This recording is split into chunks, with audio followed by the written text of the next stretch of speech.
喺清朝道光咸豐時間，氹仔嘅漁業已經發展得相當蓬勃啦，亦都帶動咗打撈、漁具、造船同埋魚欄呢啲相關嘅行業。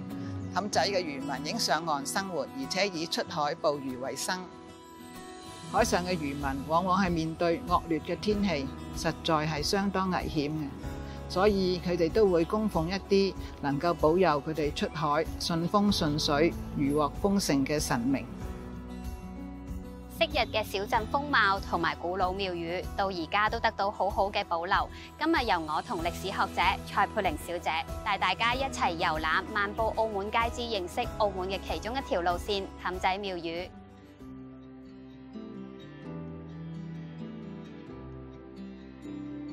相信大家對於天后呢個神明都係好熟悉㗎，因為佢係海上嘅守護神，所以廟宇都係臨海而立嘅。喺天后宮面向嘅南邊就係古代氹仔嘅海岸線，海邊有一塊刻上天后廟歲地字樣嘅大石，標示咗早年天后宮所屬嘅範圍。而大石現在已經成為舊城區同埋新城區嘅分界標記啦。呢間天后廟比較特別嘅係廟入邊咧擺放住龍船嘅模型嘅。據說咧船上面咧係有200個雕像，雕像咧係為咗紀念咧200位自願剿滅海盜嘅居民。好可惜咧，而家剩翻空船啦，而雕像咧都不知所蹤㗎啦。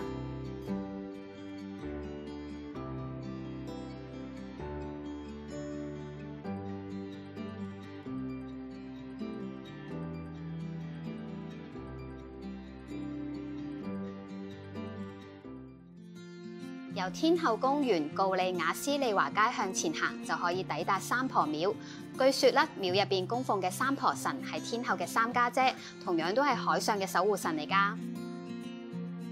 三婆廟係喺1845年由以拖船為生嘅水上人，連同本地嘅商戶、漁民籌錢興建嘅。三婆廟其實係依附喺一塊大岩石上面建成嘅，岩石同埋部分嘅廟宇係連喺一齊嘅。廟裏邊嘅神龕係鑿開岩石設置成為祭台，呢間更加係全澳門唯一一座三婆神廟。雖然你知唔知道點解三婆係海上嘅守護神，但間廟就喺山邊而唔係臨海嘅呢？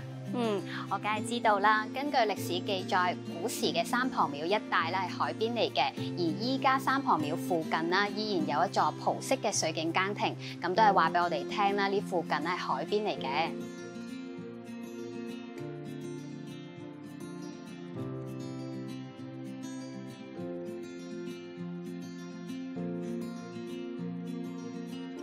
喺天后宮相隔嘅一條街就係北帝廟。北帝即係北方真武玄天上帝，佢同樣都係水神嚟㗎。相傳啦，佢統領北方嘅道教大神啦，同埋所有水族㗎。每年嘅農曆3月初3咧，喺呢度都會舉辦慶賀北帝誕嘅。根據老街坊講，以前每一間廟宇都會抬出鑾輿，恭迎行宮，將每個神祇供奉喺戲棚上位睇大戲，場面係非常熱鬧嘅。另外喺廟宇中軸線嘅中間嘅平門，會喺北帝誕嘅時候打開，等北帝神像可以對正戲台，喺廟宇裏邊欣賞到神功戲。